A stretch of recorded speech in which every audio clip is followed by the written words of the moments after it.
got two little horns and they give me a little bit.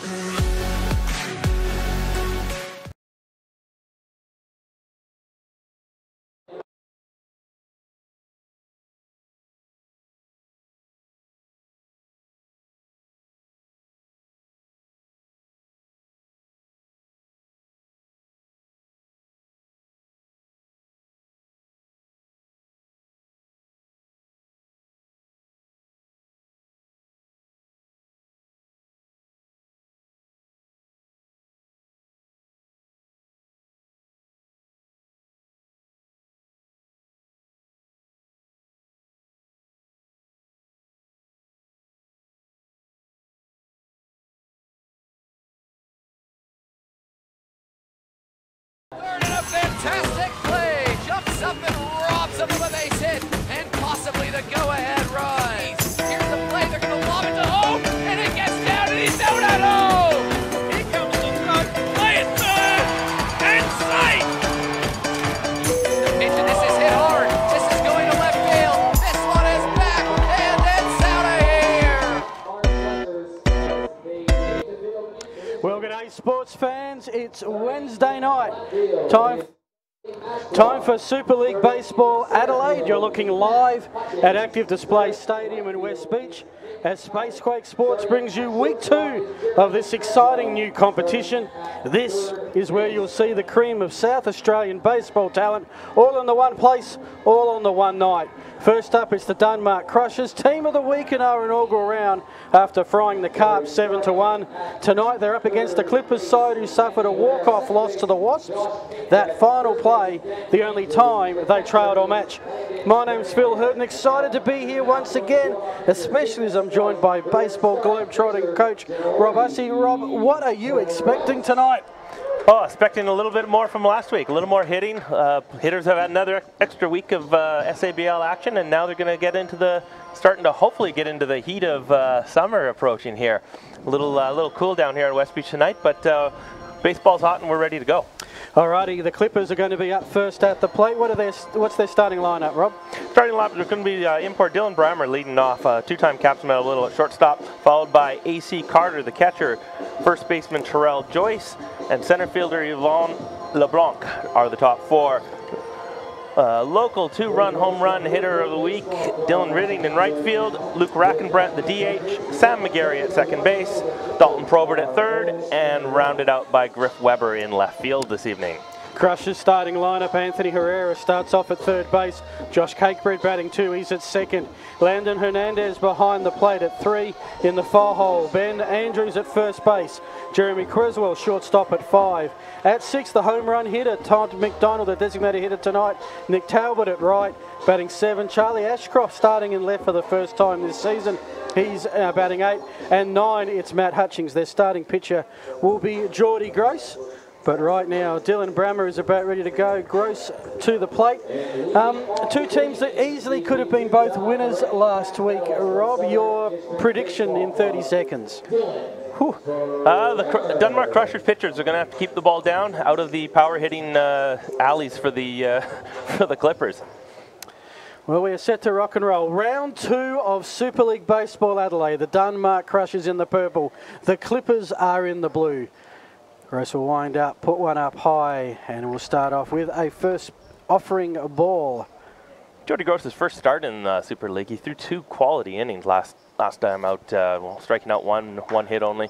There's a drive. Brammer hit it, pop fly to left field. Left fielder coming in, coast underneath, and for an easy catch for the first out of the inning. Just to set the Dunmark Crushers up defensively this evening in left, you saw him in action, Charlie Ashcroft. In centre, Matt Hutchings. In right, Nick Talbot. Around the bases, Anthony Herrera in third, Jeremy Creswell short, Josh Cakebread second, Ben Andrews first. It is Landon Hernandez behind the plate, and as mentioned, Geordie Gross up to plate. And he will be facing, in his first at-bat in Super League Baseball, Alex Carter. Yeah, Alex was away in France still last week when we started, so he hadn't made his way back yet. So he is one of the marquee players of the Clippers. Last week he got a little sub by Jordy McCardle, who's off with the under-23 Australian team. But right now, the man known as AC is up to bat, taking a couple balls high. So Carter comes in. Was it the Montpellier Barracudas? Division 1? Yeah, he's played the last couple seasons with Montpellier, one of the stronger teams in the French Premier League. Unfortunately, this year cut short in the semi-finals, but got to be careful here with Carter. Last year at the Home Run Derby, he hit 62 home runs. Indeed. I knew you'd throw that nice little French bit into the name. Thank you, Ross. We have you here this evening. We've got a 2-2 count. One out, no one on for the Clippers. If you just joined us, this is the start of round 2 of Super League Baseball Adelaide. Look, that one low. And we've got ourselves a full count in the first inning. Yeah, he's nibbling on the outside corner there. He got away with a little hang curve on the second pitch there for the second strike, but now he's going right at him on 3-2. Okay, and there's your fastball. first strikeout for Gross tonight. Had the 2 strikeouts. He faced 7 batters in the 5th and 6th inning. Gave up just 1 hit. That was a double. Struck out 2 along the way. Man who had 4.72 as an ERA for the Woodville Senators last season. Yeah, Woodville should actually be real impressed with him. He's thrown so far out of the 2 innings last week and the 2/3 here. He's looked really good. His velocity's piped up a little bit on his fastball. He's getting ahead of guys with it. Terrell Joyce is up to bat, fouls one off first. A little bit of a chance, but little outside of the range. So Terrell Joyce comes in. Another man with a pretty full passport. Back-to-back SA Austro, been on the Astros minor league, played 183 games at that level. Been in Germany, the Czech Republic, and down under for another summer. Has a big swing at that one, heads to left centre, sends Ashcroft a task, but he was up for it, and that'll be it for the Clippers in the top of the first. They go down in order, 2 flies to left, and Carter striking out. We'll see the Crushers line up shortly. So, of course, Rob, this is Super League Baseball Adelaide. It is different to your normal game of baseball. Yeah, a little bit different. We got a few rules, something that fans are going to see a little bit differently. Pitchers are only allowed to pitch 40 pitches or a maximum of 6 outs. So it'll be 2 innings is what each pitcher is going to be aiming for. But the 40 pitches is where sometimes you can get a little bit of trouble. So the starting pitcher for the Clippers is number 27, Tyler Chappell. Tyler pitched 1.1 innings, gave up 3 hits, 1 earned run, walked 2 and struck out 1. He's been given the starter's job tonight. And looking at how these teams were put together, the Clippers made sure that they had 4 pretty high quality pitchers, Chappell being one of those, Tim Day being another, Brammer and Burkholder also come to mind. Because you need 4 pitchers to get through these games. Oh, you're going to need more than 4 pitchers. These some good quality hitters in this league. But yeah, they filled their team with Adelaide Bite pitchers or alumni pitchers, guys that have had a lot of success at ABL level and tons more at the SABL level. The man on the mound right now, Tyler Chappie Chappell, is one of the premier pitchers in the SABL. Last week, a little bit rough, a little bit of rust he had to work off. Finding the strike zone was just a little outside, nibbling a little bit, caught him, but this week he'll be looking with the start to pound a little harder around the zone. Wasn't the only one needing to work out a little bit of rust last week after a nice cold winter, and nice that it stuck around to give you a taste, Rob, while you're off summering off in France. Yeah, and it's gotten even warmer, I think, this week. It's what is it, about 14 degrees out here? 14 degrees at the airport. Throw some wind chill, it's 9.7. And for our listeners back home in the United States, that's a nice balmy 50 degrees Fahrenheit for you. Yes, it's good to know it's going to get warmer as the season progresses. This is Anthony Herrera at the plate. Looked at that one right down King William Street. Yeah, Herrera had a great start to the Super League last week. He was the #1 pick, and last week he proved it. Yeah, 2 from 3, 2 RBIs and a run. And then came on and closed out the cart. That one hit straight to short. Should be a fairly easy pick up and out. That was Dylan Brammer. So 2 high quality players. #1 draft pick to the Caps medalist. He gets it to Terrell Joyce, who's at first today. Chance to set up the Clippers defensively. Griffin Weber, who was catcher last week, waiting for the return of Alex Carter. He's in left. Evan LeBlanc in centre. Dylan Ridding in right. Around the bases, Delton Probert at third. Dylan Brammer short, as you saw. Sam McGrary second. Terrell Joyce at first. Tyler Chapper on the hill. Alex Carter is behind the plate. Ball 1 to Josh Cakebread.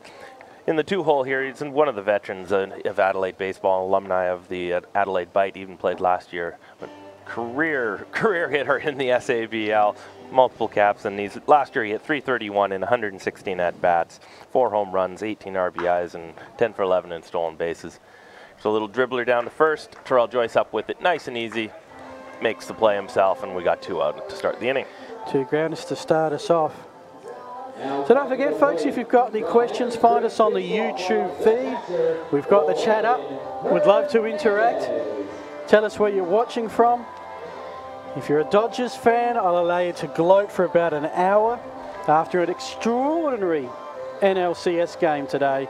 Went 13 innings before LA won 2-1. And Boston, I think, beat up on Houston, or beat Houston in the earlier game. It was a good game. They did beat him up in the 8th inning a little bit late. JBJ, Jackie Bradley Jr., had a big grand slam off Roberto Osuna to kind of seal that one for them. But talk about form players. Lander Hernandez, 3 from 3, batting 1,000. Sends this one to Brammer with the clean pick-up. And that'll be 1, 2, 3, all on grounders, 2 of them to Brammer. And that'll do it for the first. No scorers yet. You are watching the Clippers and the Dunmark Crushers. This is Super League Baseball Adelaide.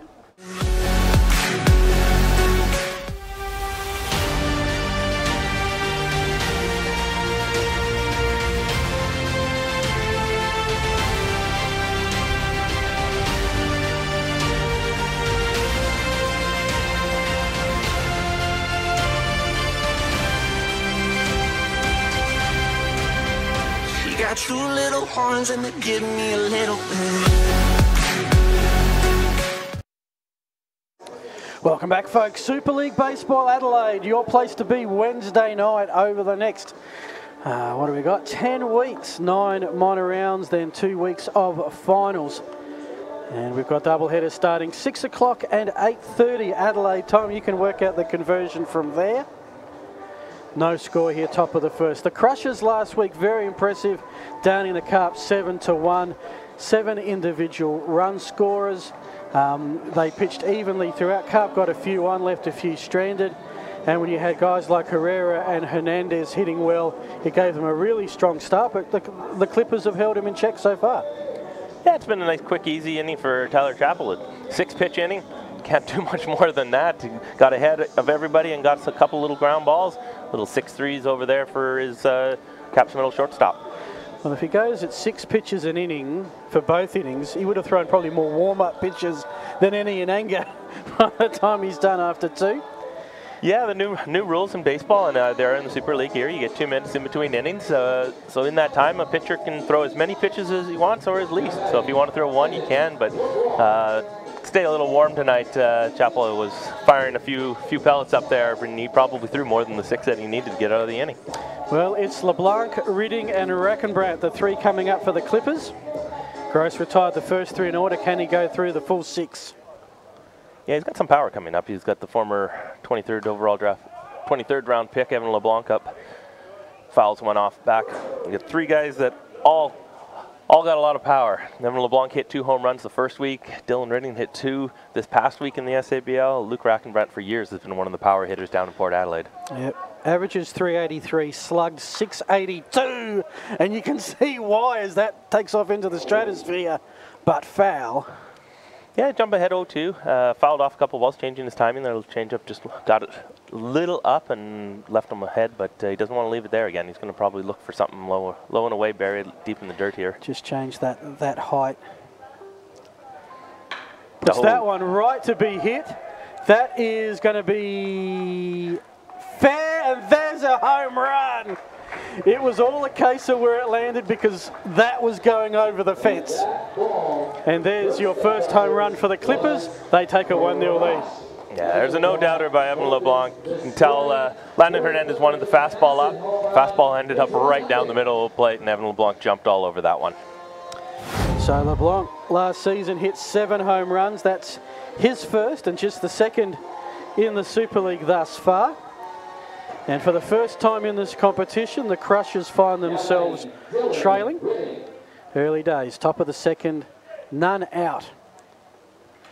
So Dylan Ridding comes in and probably feel a little bit more relaxed with his team a run up.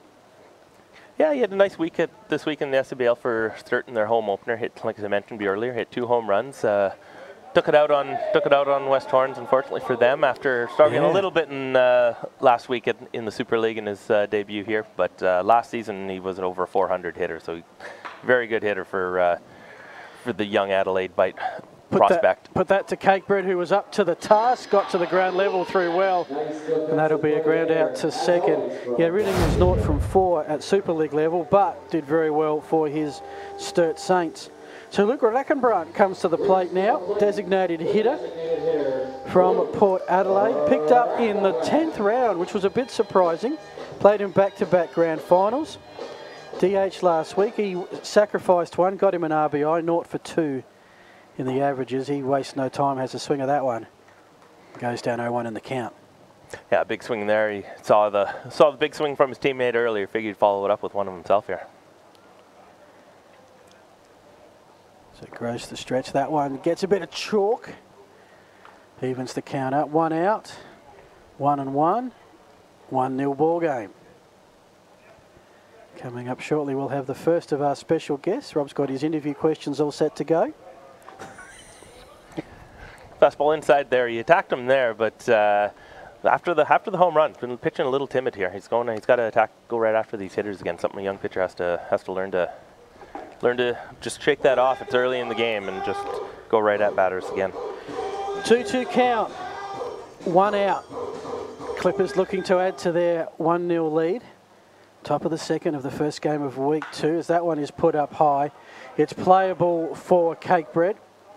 Comes into the dirt, makes the catch, and that'll be 2 away. Okay. No. Nice easy pop fly there on the infield. Wind brought it a little bit, but the veteran was able to take care of that. Alrighty, so 2 out. And this brings Sam McGarry to the plate. McGarry last week, 1 from 3. Struck out a couple of times. That one put right at Cakebread, sets him a task off the elbow. On a hard bouncing ball, came right up at him, and we've got our first man on base today. Yeah, hot shot there right up the middle. Cakebread had very little chance at that one, knocked it down a little bit, it just hopped up on him, but that's going to go down as a hit. We'll check the scorers a little bit later, see how they mark that one. So we're coming to you live from Bennett Field. Just waiting on the official scorer. So we go now to Dalton Probert batting 8th. The lad from East Torrens Paynham, the Red Sox. Curveball a little bit low there. Number 8 hitter in the order with 2 out. Probably got to get a little more aggressive and go after these guys here. Again, like I said, he's pitching a little more timid. He's going to be approaching his pitch count. He had a quick inning, only threw 10 pitches in the first inning, but he is getting up there this inning. Well, the Clippers know that no lead is safe with these speed-up rules. Of course, we saw the international rules come into play in the 7th. It was a tied game after, I think, the 1 hour 40 mark. Yeah, it was something new for the Super League, something new for fans that maybe haven't experienced much international baseball, but it is something they do want to try to speed up so they don't. There's a foul ball by Dalton Probert off to the right, so they don't have the long 13, 14 inning games like the NCLS today this afternoon. Yes, that was a long one. That started at 11:30 and finished. I got here at 5 and was able to tune in for the last of the third inning. So that's my beloved Milwaukee Brewers didn't get up, but they are 2-2 well and truly in the series. As we're fouled away, 1-2 the count. So 2 out, but a man on for the Dunmark, for the Clippers.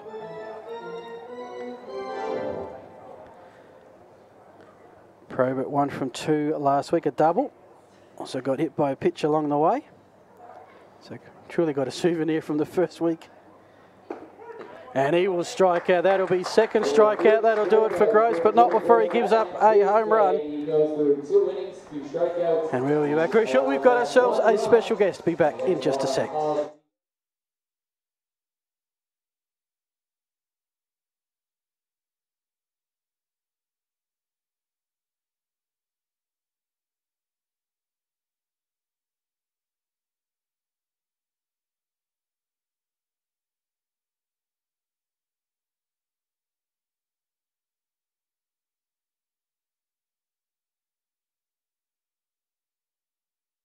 Welcome back, fans. We're back here at Super League Baseball Wednesday night. I'm joined here in the before the bottom second here with Dunmark Crushers General Manager Michael Dunn. How are we doing today, sir? Hey Ash, how are you, mate? I'm doing well, man. We call Dunny.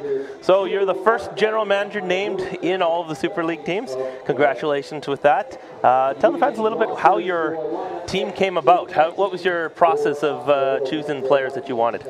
Yeah, so the way we started off was we wanted to make sure our spine was pretty strong. So we worked on our two middle infield guys with Cressy and Cakebread. You definitely got two of the great. We got the good ones there, and then we spoke to Landon to fill our catching hole for us. And then initially we started talking to Gary Owens to play centre field for us, but he was late back from Germany. He's not getting here till this weekend, so we subbed him out and we'll take him in as our mid-year marquee player, and we put in Talby in his place to get the four local guys, and then Gary in the mid-season. Yeah, it's not a bad swap-o taking somebody of Nick Talbot's presence afterwards. And the big thing to start with too, I wanted to get four local products as well. We didn't go for any imports in our marquee guys, and even Gary's probably recognised now as more of a local product than an import anyway. He's been here that long, so. Yeah, he's been a staple of Wood for the last number of years. Absolutely. We do have one of the imports for your Dunmark Crushers up to bat right now, Ben Andrews from Henley and Grange, first baseman today. Man that you project to play all over the field?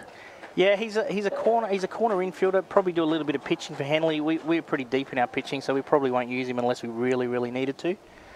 We took a bit of a punt on him. We didn't really know what we were getting when he came out, so we spoke to Hardy, who's obviously his club ball coach, and said he had some pretty good skills. So we got him as a bit of a gift midway through the draft, to be honest. Yeah, he didn't go as early. I mean, he does have some very good numbers from Germany this past year, 389 and 108 at-bats, 5 home runs, 22 RBIs from Solingen, which is the top Bundesliga in Germany. So it is definitely a steal for mid-draft. He's a big kid too, you know.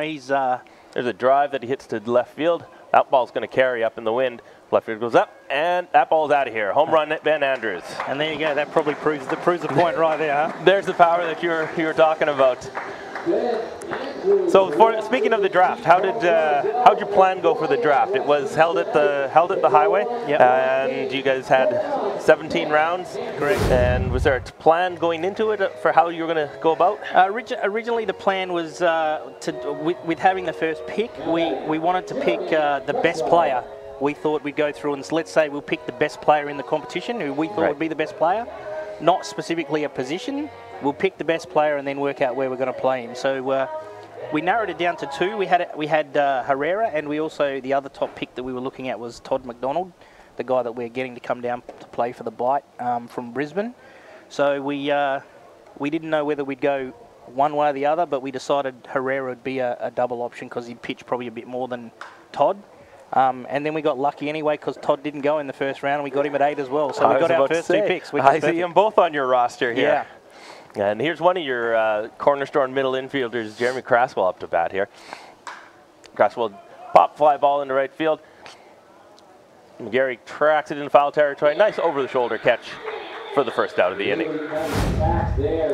Speaking of pitching, there is a little bit of a different technique for the Super League. It is only 40 pitches or 6 outs. Is there a sort of a plan that you had going into for what you're going to use for starting pitchers, relief pitchers? Yep. Well, we got some two-way guys early on, which will help us late in the game. We obviously don't want to use them early. And then midway through the draft, we picked up Geordie Gross, and we got Dave Carroll from the Gawler Rangers. So big lanky dude, doesn't throw overly hard, but with the defense we have behind him, it makes him a hell of a lot better pitcher than he probably first perceives to be, because people will get outs for him. So it helps us. Yeah, he started last week for you, threw two quality innings, and unfortunately not going to get a win when you only get to throw 2 innings. There's a foul ball down the line there by Todd McDonald, we spoke of earlier. Yeah, big kid, like a super athlete, could probably play AFL footy the size he is. So I'm sure the Crows would love him on their list somewhere as a rookie guy. So But just goes about it the right way. And flare ball into left, but there's even a flare off the end of his bat that carries all the way to the fence. Yeah, he'll just get better as the year goes on, training with the bite, playing for the bite. He hasn't done a lot of work in 18 months, so and he's still going okay now. So give him another, 6 or 8 weeks of swinging the bat and throwing the ball around, and he'll just get better and better as the year goes on. Yeah, he was for Adelaide Bite fans, we'll get to know him a little bit as the season comes. He was a former signee of the Texas Rangers a number of years ago that just ended up having some injury troubles through his career. Yeah, he had some knee issues.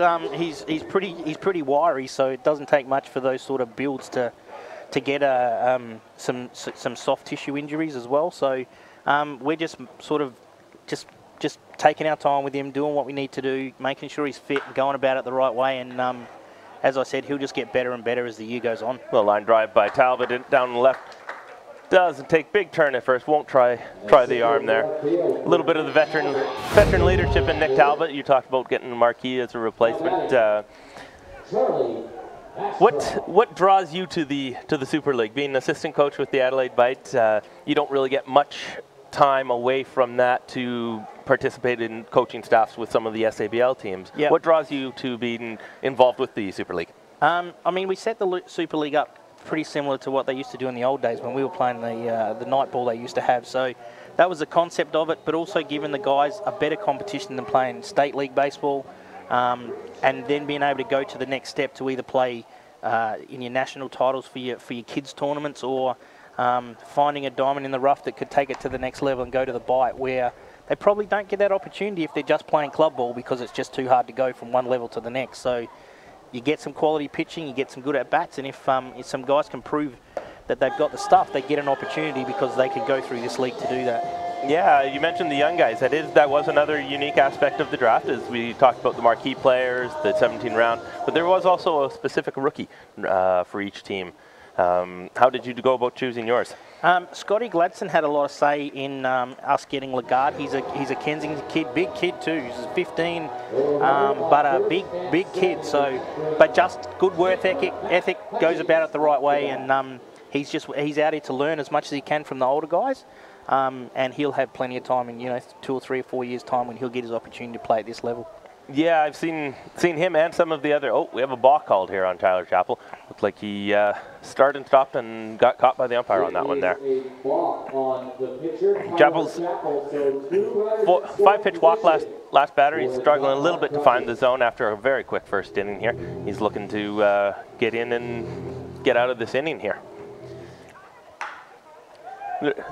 There's another drive deep to left field. LeBlanc coming over from center, and left fielder takes it.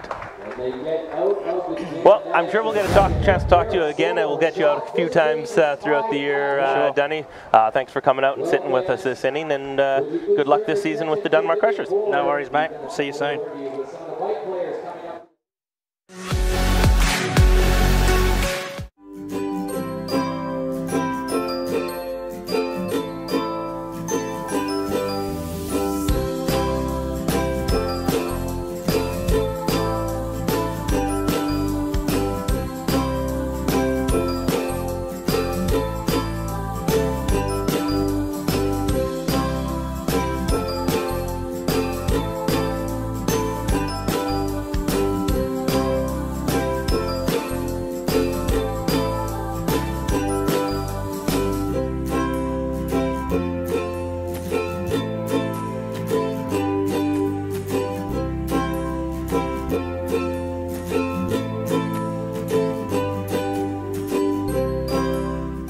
Specialised knowledge, ability to deliver and professionalism are keys to our successful relationship. A friendly and experienced team. She got 2 little horns and they give me a little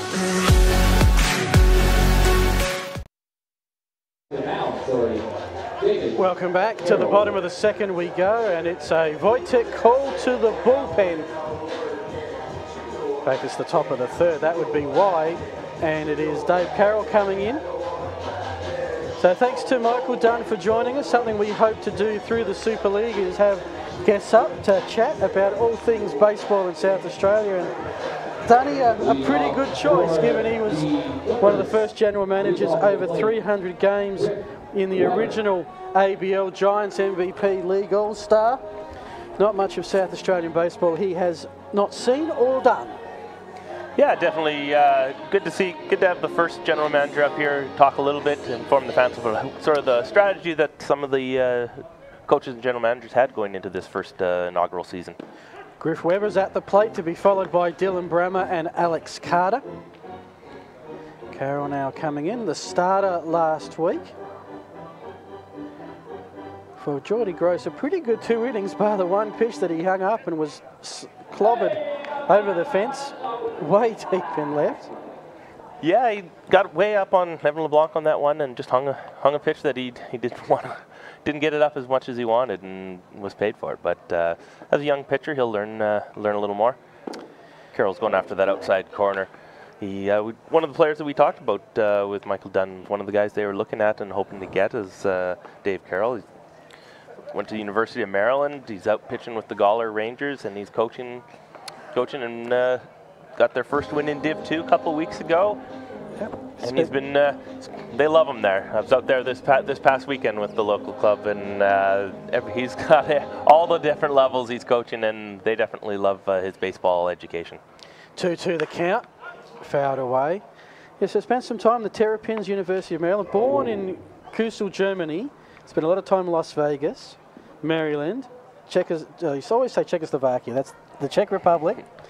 And head coach of the Stock and Rail Cubs in Austria. I hope I got that half right, as that one is fouled into the Wojtek bullpen. Of course, we did have the Wojtek call to the bullpen for Carroll to come out. We thank them for their support of the pitches and pitch counts, and we can bring it up. But right now, 2-2 the count, none out. 1-1 ball game, and it's all been action over the fence. And just caught the outside corner, and Carroll has his first K for the evening. Yeah, fastball perfectly placed on that outside corner. Set up nicely with the off-speed beforehand, but he just went right at him and just caught that black beautifully. Don't forget, folks, this is the first of a doubleheader Wednesday night. Baseball action, lock it in, put it into your phone, sync it all. I don't know how you do that, but just do it. It'll be the Wasps and the Carp. The 8:30 game local. Fraser Fife will join you, one of my calling colleagues with the bite, as Brammer takes a first pitch strike. Yeah, Carroll getting ahead with the fastball again. This will be a good test from the top of the order here. Hasn't seen the pedigree of the hitters of Brammer, Carter, Joyce yet this season. Yeah, I mean, unless check swing and didn't go around. I mean, one of the things with the 40 pitch count and the 6 outs, it's very unlikely you're going to face the same pitcher twice. Yeah, it's one of the techniques that MLB baseball's kind of going to, with those very deep bullpens. Fastball just low outside. That the order isn't going to see the same batter twice, or the same pitcher twice. So you do have to make an adjustment a little faster as pitchers get to show their stuff each time to new hitters. 2-1 the count. That one come back right over Carroll's head and splits the infield, and that'll be a safe hit to centre. See a nice angle by Dylan Brammer there. Takes a big turn. Shows exactly why one of the top two-way players in this league, dual caps medal winner in the last couple of years. But he can swing it as well as pitch. We'll probably see him towards the end of the game on the mound, but right there, fell behind in the count and just enough to get himself an situational single right up the middle. So Alex Carter back in town after his time in France. And 12 games with the bite in 2016. Comes in basically a swap for Jordan McArdle. One of my little blues last week, because I got that rust off, was the under-23 championships. Last time we're in Mexico. This time they're in Colombia. Similar time zones, and the Aussies start off with a game at 10 o'clock Colombian time, the 19th of October. So I reckon it's going to be somewhere in the very early hours of Friday morning. Haven't done the conversion just yet. There goes Brammer. And easily into second base. He stole that one off the pitcher. Hernandez didn't have much of a chance on that. I wonder don't reckon we saw. I don't know. We saw a stolen base attempt in the first game. Did you see any in the second with Fraser at all? No, there were no attempts. Nope, that's going to be the first stolen base attempt and first stolen base of the Super League. There we go. Still creating history here. Of course, eventually there'll be someone who'll be the first one out caught stealing. But man in scoring position for the Clippers. 1-all ball game. The lights are starting to come on. Overcast, a little bit of rain early. I think we're going to get away with it for tonight. None forecast at least, as that's put up and over fouled.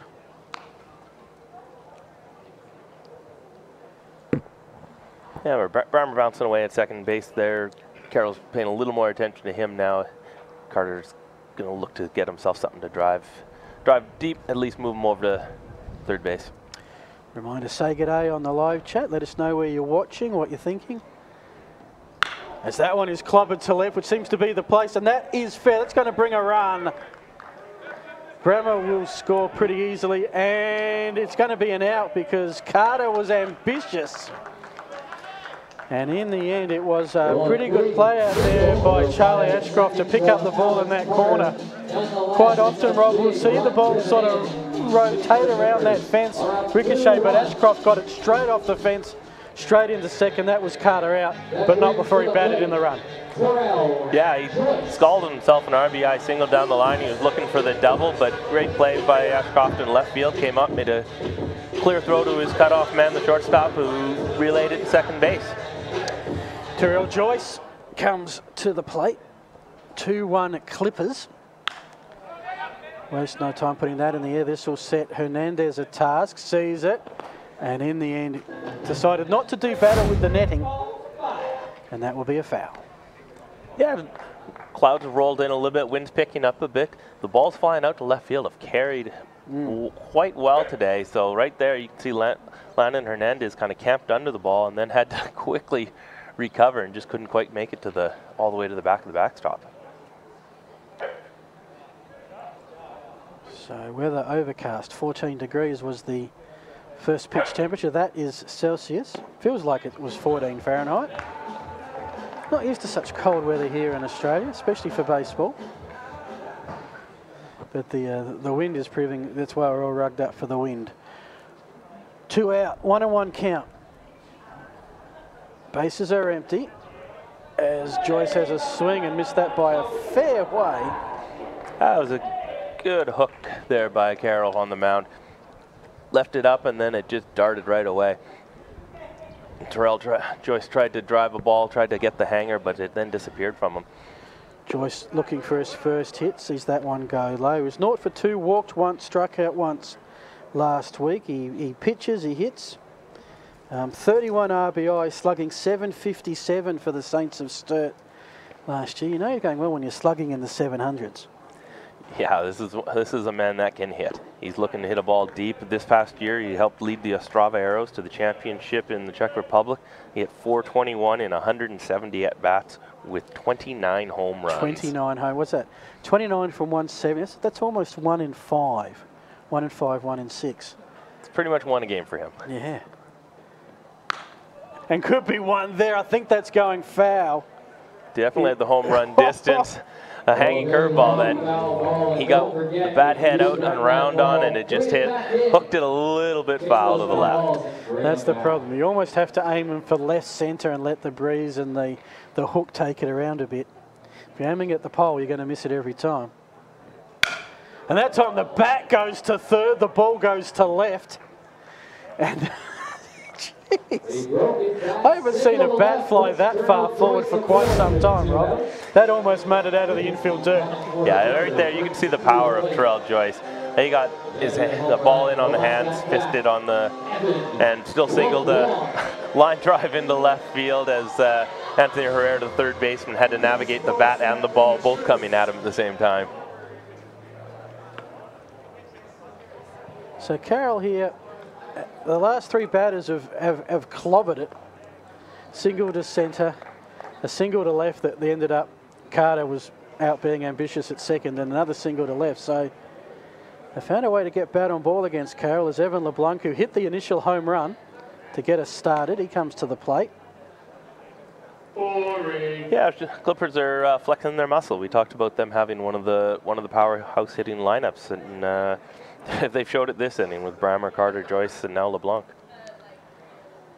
So as the lights start to take their effect, that one on the inside. Just over half an hour of game time. This game cruising at a nice pace. We've got a 2-hour time limit.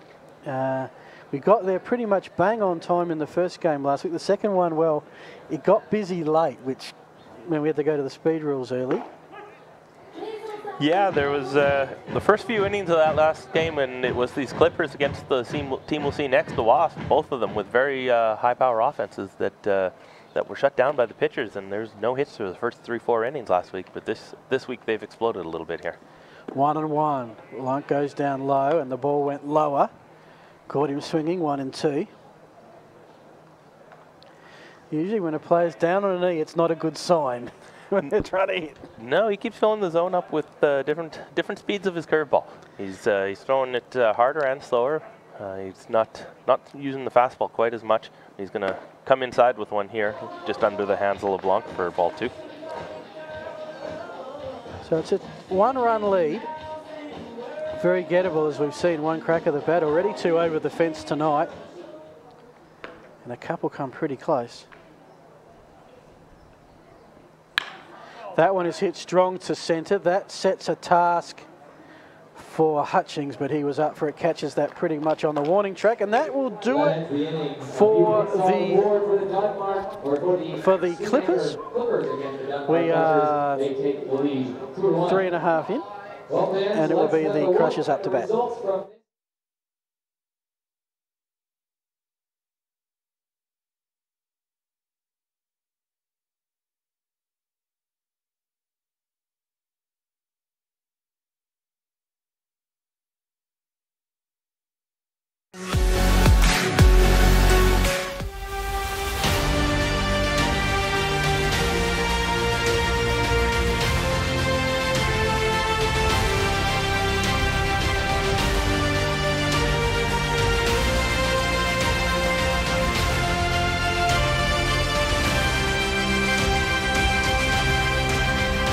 Got 2 little horns and they give me a little bit.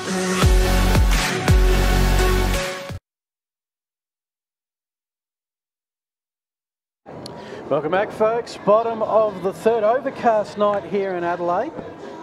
So we won't have any of those spectacular sunsets that we enjoy through the ABL season. Of course, Super League, it is that bridge between the Baseball SA State League comp and the ABL. Will give you some scores from the local baseball. We do have the Wojtek call to the bullpen, and that looks a lot like Tim Day, number 29, the Glenelg starter, coming out for innings 3 and 4. Yeah, it's going to be Tim Day from the Glenelg Tigers. Last year in the SABL went 6-2 with the 3.41 and 71 innings. Gave up 63 hits and 27 walks, so he can get a little bit hit friendly because his hits were a lot of doubles and home runs, but he does strike out a batter an inning, and 3.41 ERA is a very, very respectable ERA in the SABL, which is full of strong hitting teams. Yeah, especially as he had there's a fair bit of work in that resume. And the Crushers are back to the top of their order as that breeze just takes the temperature down a couple of knots, and actually looks like there's a little bit of rain about that. Just looking over between Glenelg and the hills. The hills have disappeared. That usually means there's some rain about. Day finds the outside corner and gets the first pitch strike. Yeah, we got a nice little cool breeze. The 10 degrees that we had in probably dropped down to about 8. So it'll be about 45 degrees for our American listeners right now. So Herrera ground out to short at his first at bat, had a really good start. That's when he lines drive to centre. That's going to be by the fence. Actually had to come back in. LeBlanc just dropped a little bit. And that is the first out for the Dunmark Crushers. Yeah, Herrera got a good piece of that, down 0-2. Sat back on the curve ball and just hit it deep to center field. And LeBlanc tracked that well. In the end, probably about 355 feet hit. Yeah, so it brings up one of the marquee players from the Dunmark Crushers, Josh Cakebread, second baseman. He grounded up to first base, second pitch in last time. Probably work the count a little bit longer here. He was a little anxious last time, looking to get something going for his. Yeah, well, these three, Herrera, Cakebread and Hernandez, to start off proceedings, all ground out, 2 to short, 1 to first. Yeah, it was kind of a tale of two different innings for Tyler Chappell to start this game. His first inning, he got 3 ground balls on 6 pitches, and he was out of it. His second inning, he fell behind a couple hitters. He walked a batter. There was a balk, and just kind of found his way out of trouble. In the end, conceding just the 1 run. Dave falls behind 3-0 to Cakebread here. Looking to probably take a ball here. And ball 4, not even close. First walk we've seen tonight. We've seen, actually it was Chappell didn't pitch a strikeout. On the other side of the ledger, we had Gross with 2 strikeouts and Carroll with 1 thus far. Landon Hernandez on fire last week, ground out to short to start proceedings tonight. Marquee player, Henley and Grange Rams. Yeah, one of the perennial all-stars in the SABL every year from Henley and Grange, and former Adelaide Bite alumni, still always around helping some of the prospect leagues as one of the fan favorites from years. From Cathedral City, California, went to the University of Hawaii, the old Rainbow Warriors. As he puts that one up and over into Bite HQ. Was drafted round, I think I've typed this correctly, round 50 by the Detroit Tigers. It always amazes me, Rob, when they do the Major League draft, just how many players they draft. Yeah, and then there's the international signing and all those, there's all kinds of different levels down there and all kinds of players. You get them from all over the world, so why not have 50, 55 rounds of drafts? And I think they've cut it down a little bit since Hernandez time, but it's still a staggering amount given that obviously if those people are coming into the system, there's 1,500 guys going out of the system around about the same time. Huge turnover. yeah, Dave's having trouble finding the strike zone here after walking Cakebread on 4 pitches. Falls 3-1 behind down to Landon Hernandez. This is the spot where he doesn't want to be with the middle of the order coming up for the Dunmore Crushers. Hernandez, that one is deemed to be low, and Hernandez is on first with back-to-back walks today. And so far with the 9 pitches, 8 walks, 1 strike. And now we've got, similar to the Clippers innings, we've got Ben Andrews, who I hope has swapped jumpers with Tyndall. Everything that we say says it's Andrews, so we're going to assume that's the case. Yeah, it's the starting first baseman, Ben Andrews, and this is a spot where Tim Day doesn't really want to be right now with a couple runners on, as Andrews hit a home run back in the first inning, deep over the left field fence. Well, something in the corners could bring 2, something over the fence could bring 3. Right now, Clippers with the run 1. Hit to the hot corner, this is well picked up, and no, fumbled. There's going to be a play at home plate now, and well, the fumble at first by Terrell Joyce after the throw by Probert. That gets Cakebread home. And that was a great play by Dalton Probert at third base. Diving play to his left, comes up, got the force out at second base, and it would have been a tough double play to turn. Joyce tried to scoop it out, just came out of his glove, and great hustle by Cakebread around the bases to score from second base. Never stopped running. Yeah, another ball outside.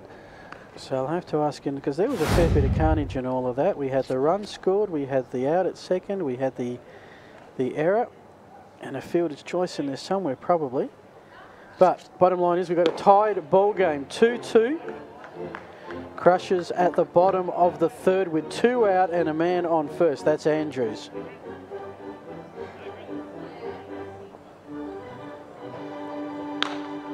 As we've got Jeremy Creswell puts that up to centre. LeBlanc goes down on the knee, takes the catch.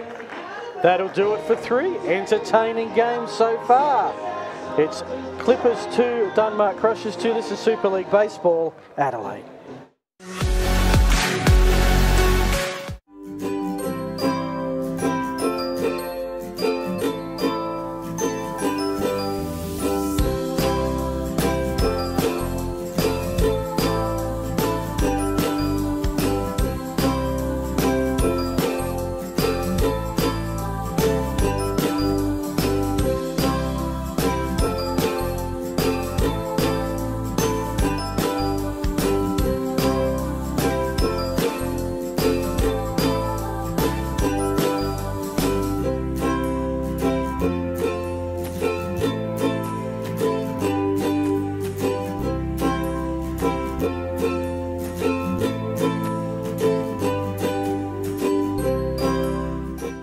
Specialised knowledge, ability to deliver and professionalism are keys to our successful relationship.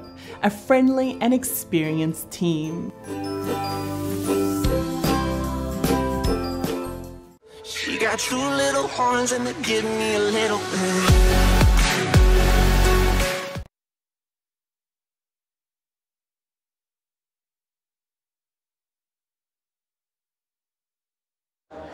Welcome back. This is Super League Baseball Adelaide round 2. We got ourselves a dandy of a game. 3 innings of the 7 are in the books. Clippers 2, Denmark Crushers 2.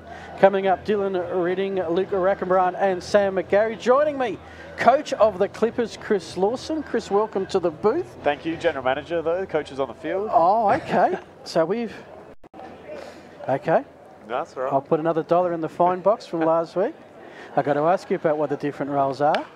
As we've got a first pitch. So, general manager, your coach is managing the game day. Yep. General manager, a little bit more behind the scenes. Yeah, more roster development, you know, put the coaches in place, that sort of stuff. But when it comes to the game day, Paul and I, Mildred being the coach, you know, we speak about who we're going to put where, but, you know, when it comes to the tough decisions, that's Paul's role to yank a pitcher or, you know, put a pinch runner out there or throw a hitter in there when we may need one. Alrighty, because it's been an amazing way that this has all come together. I think the first time Super League was mooted was in June, and the first thing they did was put these 8 gentlemen together as coach and general manager. I think you were team 1 or team 3, so you were appointed even before the team had a name. Yeah, correct. Yeah, they picked 4 general managers out, so obviously we're going against Dunny tonight with the Denmark Crushers, and there we go inside. And then it was our job to pick the coach. So, you know, I went straight for Paul Mildred with his experience, obviously being an ex-40-man guy and AAA guy, and it's his first venture into coaching, but he was the guy I wanted to sort of man the helm for the Clippers, and he was all about it. He'd been out of the game for a couple of years. He's a bit of a legend in, you know, Adelaide baseball, Adelaide Blight circles, and it was just good to get someone of that calibre back into the game. So the minute he said yes, we knew we'll cook him with something good. It's quite a combination because you two do have some history. In particular, November the 11th, 2010, Cooper Stadium, Norwood Oval. A couple of years ago. The return, hard to believe it's, 8 years ago now. The return of ABL baseball, and it was yourself and Paul Midran doing the pitching duties. Yeah, well, he did most of it. I came in for an inning, I think, but yeah, I was fortunate enough to pitch in that first game and relieve him, and he did, I think, through 7 innings, a fantastic job. You know, he's the main man. I just came in there and had an easy inning, but yeah, it was nice to be sort of tied in that way. And we've had a long relationship together in baseball circles, similar age. So you know, he's a great guy and a great fit for this. Some of those guys still around the place. Stephen Welsh, of course, is back in action. Jeremy Creswell played. Scott Gladstone, who's one of the coaching staff, he was a pinch hitter. And Creswell and Wench, the first ever bite double play while you were pitching as well. So. Real history-making night. From memory, it was a really good crowd there as well, yeah, welcoming baseball back. No, it was fantastic at Norwood Oval. You'd miss those days. You loved Norwood Oval, and that was what we sort of grew up as a kid watching the Giants back in the day play there, and that's where we wanted to play when we sort of got the opportunity, and we got that. And now we have our own purpose-built stadium at West Beach, which is fantastic as well. So yes, now you've got the joy of playing in a stadium, as that's well hit there by Rackenbrand, single to left. So where do you see Super League fitting in the scheme of Baseball South Australia with State League and obviously the bite? Is this a bridge to give players that extra level in between? Definitely is that bridge, yeah.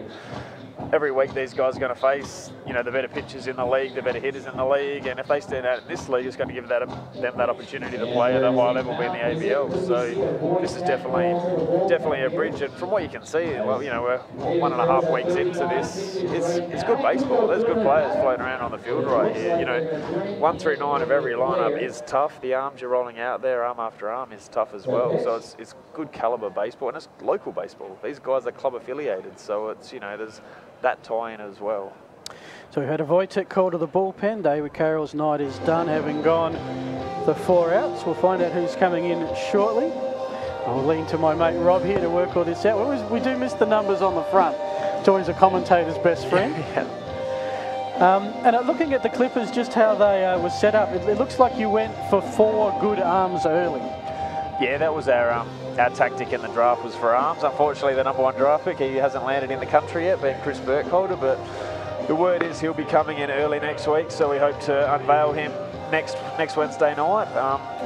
But Yes, we did. We went arms. We went him, Day, Chappell, with the first, 3 of the first 4 picks there, with Ridding mixed in early as well. So we went for arms. And we had arms in Brammer and Joyce as our marquees leading into that too. So, we knew midweek, limited pitch counts. That was an area of, depleted depth, I guess, come the draft day. So that was something we definitely targeted.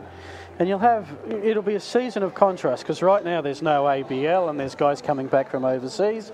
You might have a 2 or 3 week window where you'll have everybody, and then the ABL will start. And I assume you're not going to have a lot of the ABL rostered players at that point. I think we will. That's okay. That's the beauty of it. I think we actually will. Like, we don't have too many arms that are, starters, I guess, for the Adelaide bite. So we shouldn't lose anyone that way. Relievers, you think this is perfect. It's like the state league in terms of throwing a bullpen. Midweek bullpen for these guys. Yet it's a high intensity midweek bullpen. So they're this is exactly what we want and what we're going to get. So it almost could be you've got the players who may not be called up on bite duty, and therefore you may just be able to be stronger as the... Well, and we hope some of these guys get that opportunity with the bite too, but being this is Wednesday and the bite don't play on Wednesday. Yeah, that's true.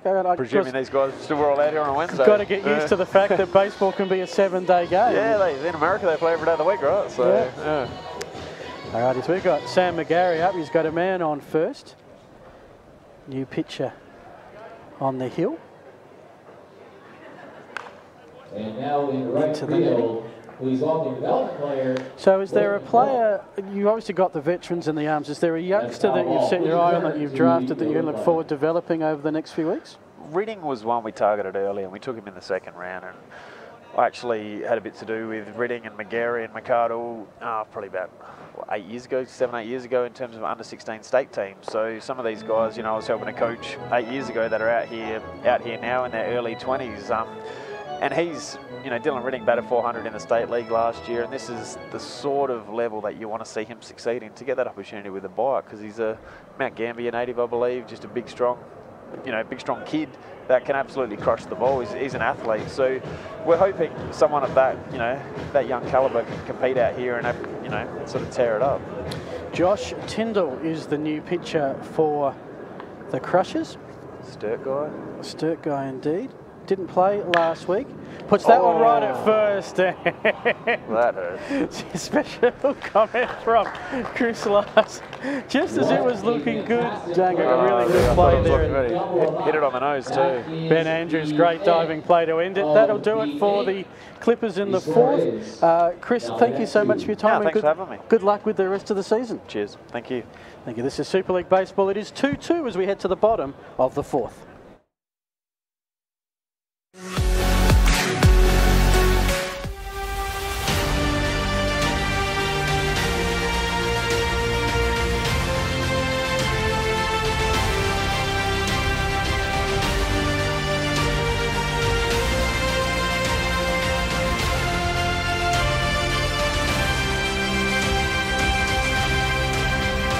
Got 2 little horns and they give me a little bit.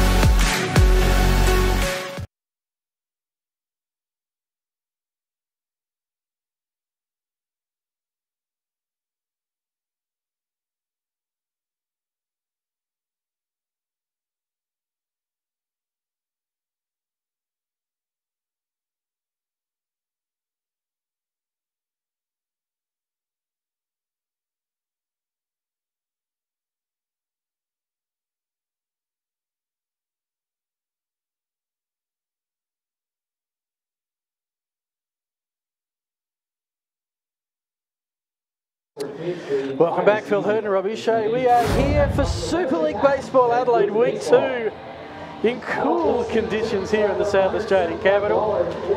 The Clippers put one up in the 2nd and the 3rd. The Crushers put up one up in the 2nd and the 3rd. It's 2 runs apiece.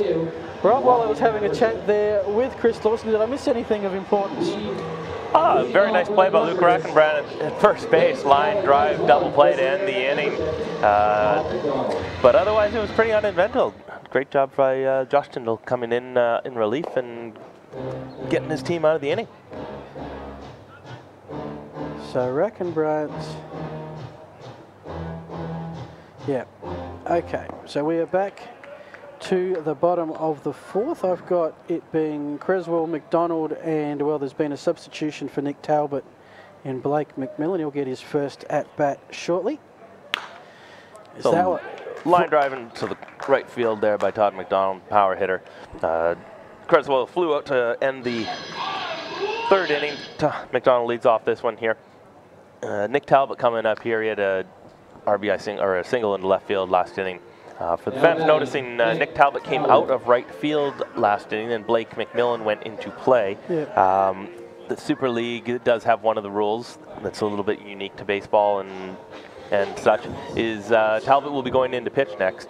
So in that instance, he stays in the game to bat, and he comes out. He goes down to the bullpen, and with the rule is he has to be the next pitcher into the game in that change. Right. And then once he's out of the game as a pitcher, he's out of the game. That's one of the things is pitchers, once they leave the game, they are out. But someone here has read the rule book as Talbot trying to find the 5.5 hole. Going to be a play at first, got there. Beautiful pickup by Dylan Brammer, got there on the 1 hole. Yeah, great defensive play on both ends there by Dylan Brammer. Got to the hole, make the throw over to first, and then Terrell Joyce stayed down, able to scoop the ball out and help his teammate out there for the nice, simple 6-3 in the scorebook. On the play, Todd McDonald moves up to second base, so he goes into second So with that's one the key out. bit. Man in scoring position with 1 out. Left fielder Charlie Ashkoff, who walked his first at bat. Ball low and away.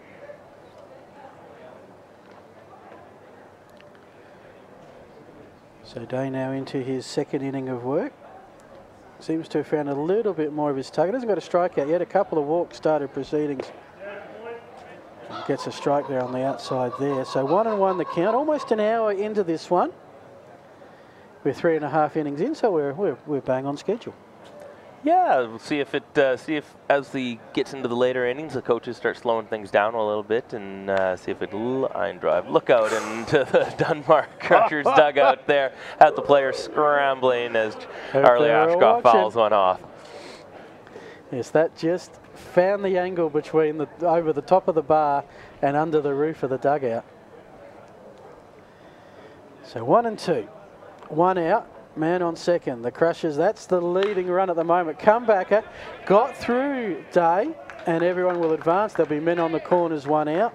And here is a chance for Denmark to do it. Only question is, will that be ruled an error? I always find those comebackers really hard to credit error, but Day to get a glove on it. No, that'll be an infield single for Charlie Ashkoff. Pitchers don't get much reaction time on balls hit right at them. It's tough chance there for Tim Day. Yeah, in and out of the glove so quick, he didn't have a chance to actually field it cleanly, and then the infielders could only put it in their pocket. So a bit of a discussion now. We saw the Crushers change their pitcher through the inning. Was that a pitch count issue, or they just decided they needed to change things up?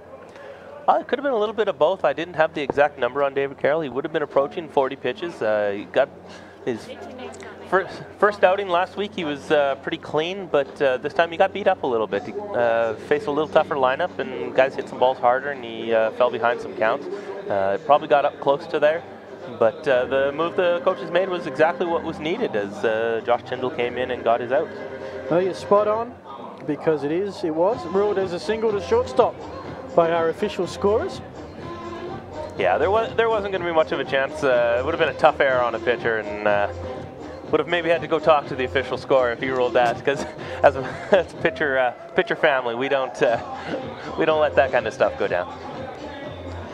Alrighty, so we go to Matt Hutchings. If you remember, week 1 hit a critical hit that got the Crushers underway against his brother pitching at the time. In this case, he's facing Tim Day.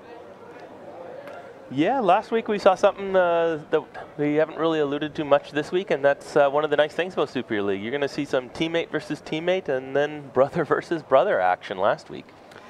So Day may be trying to induce a double play here to end the innings as Pickoff at first. It was safe. So we've got Ashcroft at first, Todd McDonald at third. Tied ball game, 1 out. Yeah, it looks like Tim Day's found the release point on his curveballs. He's finding it back to back there for strikes to get ahead 0-2. So would Hutchings be looking for something deep here to sacrifice and get McDonald home? Yeah, he'll be looking for something that he can drive to the outfield, get his job done, get a sac fly. Ideally, prefer a hit, obviously, or a home run, but he has to at least help his team out here and make himself a productive out. Get it deep. So 1 and 2 the count. It's 1 out. That's the critical thing about right now. 1 out, sacrifice in play. Men at the corners.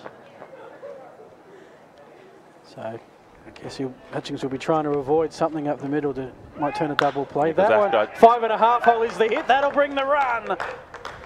And there's an RBI single that will score McDonald, and it's 3-2 Crushers.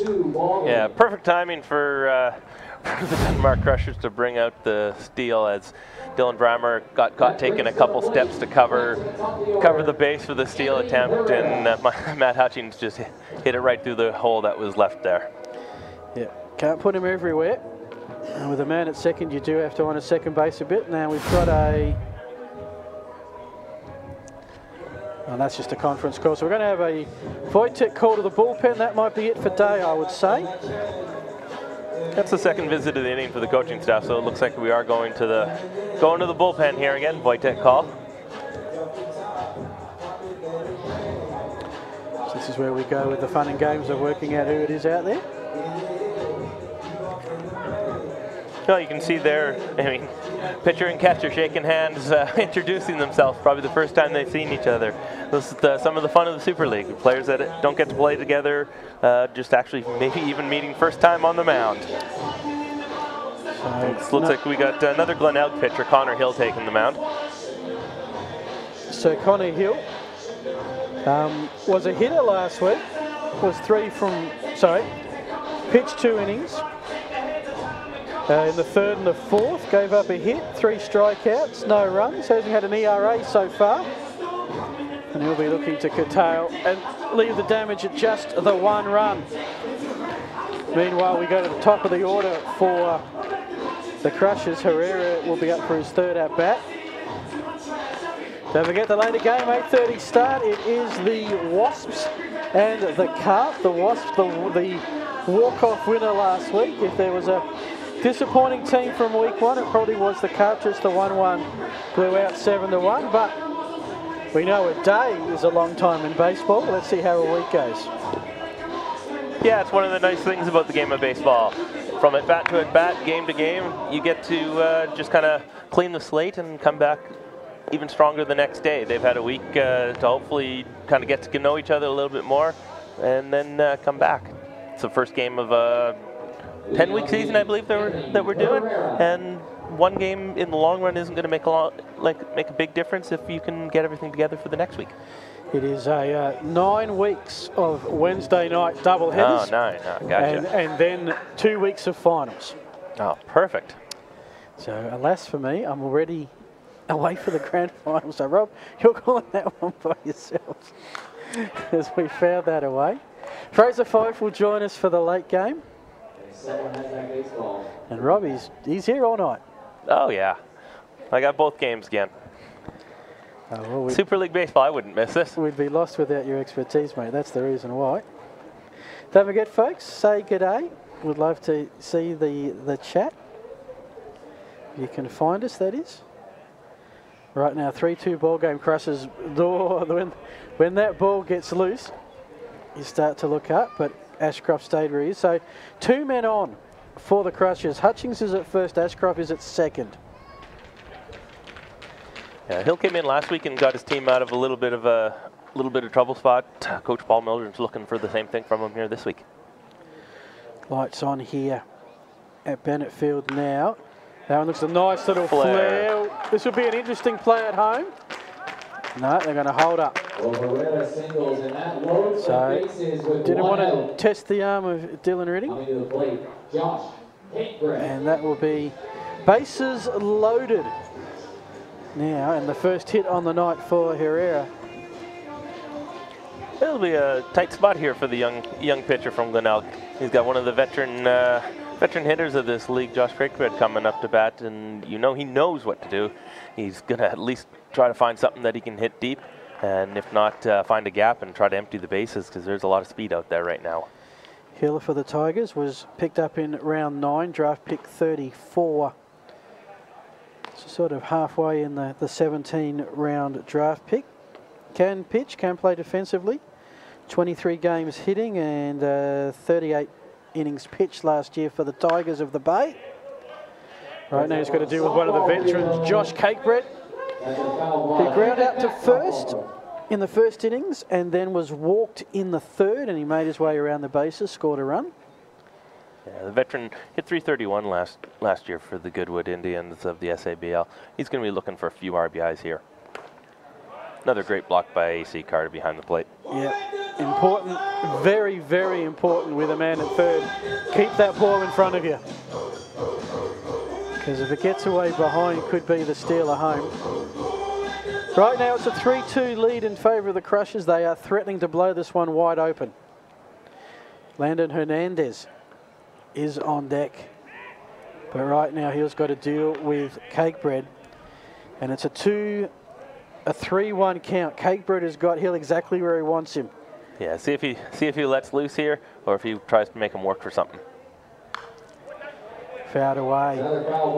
3-1 count, and Hill has got nowhere to put Cakebread. He's going to be a little disappointed with himself on that one. He got a fastball he could handle just right up in the zone, something that he could hit deep, if not find something with a little more green.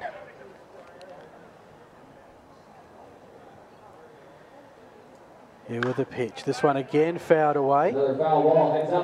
So he's improving the angle bit by bit. Yeah, good pitch there, Connor Green. Fastball just on the outside, got a defensive swing. Cakebread just fouled it off. He's looking for something that he can handle here on this pitch. Full count, 3-2. This one is clobbered, but it looks playable to centre. LeBlanc comes in, and here comes the tag. In the end, the throw to third, where no one went to. Hutchings stayed at second. Charlie Ashcroft will score. We've got ourselves a 2-run ball game. Dunbar Crushers 4, the Clippers 2. And in the end, a well-played sacrifice going deep by Cakebread. Yeah, veteran at bat there. He worked the count, got himself something he can handle, fouled off a couple tough pitches, got himself a deep fly ball, did the job, got himself another RBI for his team. So first run of the night, and last week the Crushers in terms of the runs scored were by 7 different players. Tonight they're 4 runs, again 4 different players, so they are spreading the offensive load around quite well. As there's a pass ball, got behind Carter, and there's the advancement of both players. Hutchings will go to third, Herrera will go to second, and now 2 men in the scoring position. A hit here could score 2. Yeah, it's about the 3rd or 4th ball in the dirt that Hill's thrown this inning, and since he's come in, Card's been able to smother each of them. This one just got him in the arm and shot to his left a little outside of his reach. Hernandez ground out to short in the first innings, walked in the third. Of course, he gets on base, he gets back to the dugout, he gets a pinch runner under the speed up rules. And is it just me, or is there a little bit of rain coming? Yeah, it looks like we're getting a little sprinkling out here. I see all the monitors getting covered just a little bit. Well, this isn't cricket. We do play in the rain as long as it's not detrimental. And of course, this will play havoc with how the speed up rules work. And what happens? We've gone. Usually, it's 5 innings for a game to be official. Not sure if that changes for this competition. 3-0 pitch right down the middle of the plate. Landon Hernandez was taking that the entire way. If Hill puts another one of those there, then we may see something fly fairly deep here. That was the sighter. He knows the speed. He knows where it's coming. Connor Hill trying to get out of some trouble here. Puts that into the outside pass ball. This will be the walk and the run. Met on the corners, and it's now 5-2 Crushers. And this is turning into one of the highest scoring innings in Super League history with 3 on the board. Yeah, it's another one he's thrown in the dirt. He's having a hard time keeping it within range of his catcher today. That one could be big if he can get out of this inning without any more trouble, because a ball four walk with an open base doesn't hurt you too much, but when you throw a wild pitch and a run scores on it, it definitely does some extreme damage when you're already down a couple runs. If it was just a ball, it's another man on base. If it's fast ball, well, it's another run. So the Clippers have got to get out of this. It's 2 out. And we've gone to Ben Andrews, who fired things up at the top of the second with a home run. Well, in the bottom of the second, but he was the first man up for the Crushers. Yeah, he's hit 2 balls hard today. The first one landed well on the other side of the left field fence. The fastball caught on the inside corner.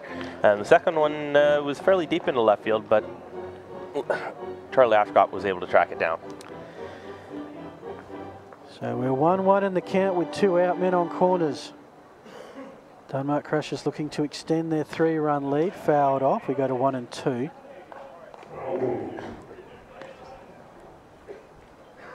Yeah, it looks like he's sticking primarily to the fastballs right now. Possibly a little bit of lacking confidence in that slider curveball that he's throwing, because he's thrown so many of them in the dirt that have gotten away from his catcher tonight. So Crushers have almost gone around. That's in the 5.5 hole. That'll be a hit. That'll be an RBI single. Another RBI. And that'll score Herrera 6-2. This is proving to be a feast in the fourth for Denmark. Just while Creswell comes in, and he will mean that all 9 Denmark Crushers batters have come to the plate in this inning. Yeah, it's going to be one of the trouble that young pitchers see, is when you lose faith in one of your pitches and you rely only on a fastball. Good hitters are going to get your timing, and then you have to hit perfect spots. And when you leave it out a little bit, they're going to hit holes and hit hard. Looked for the outside corner, didn't find it. Chance to. We get a chance here to give you some baseball essay scores from round 2, the Division 1 competition. As soon as I say that, of course, he puts the ball in play. Drop, but 1 out. That was all that the Clippers needed. So finally they get that 3rd out as McGarry 4-6 play to Brammer at second, but not before the Crushers put 4 on the board. It is a 6-2 ball game in favour of the Denmark Crushers.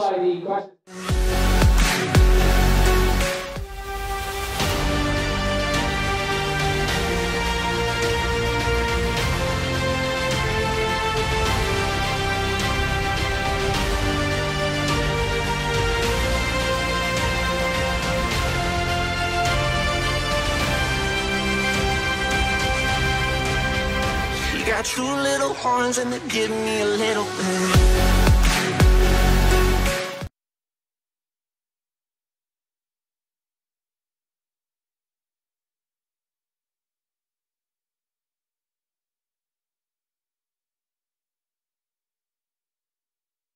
Alrighty, we are to the 5th of the 7 innings game. It's the Crushers leading the Clippers 5-2.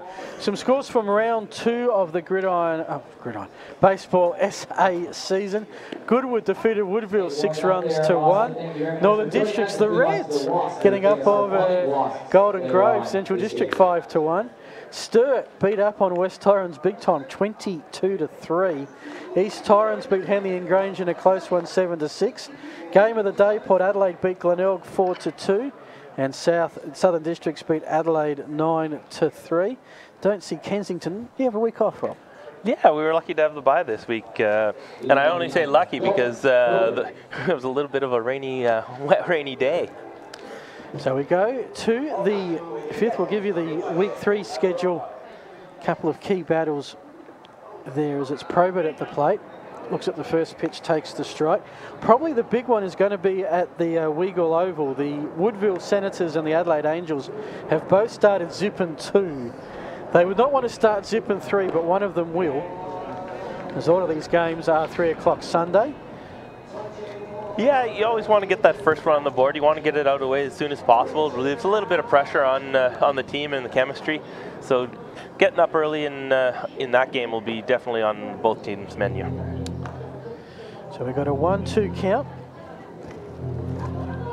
The other games coming up. Northern Districts travel to the Bay, which is just down the road here. East Torrens at Goodwood, all those 4 teams 1-1.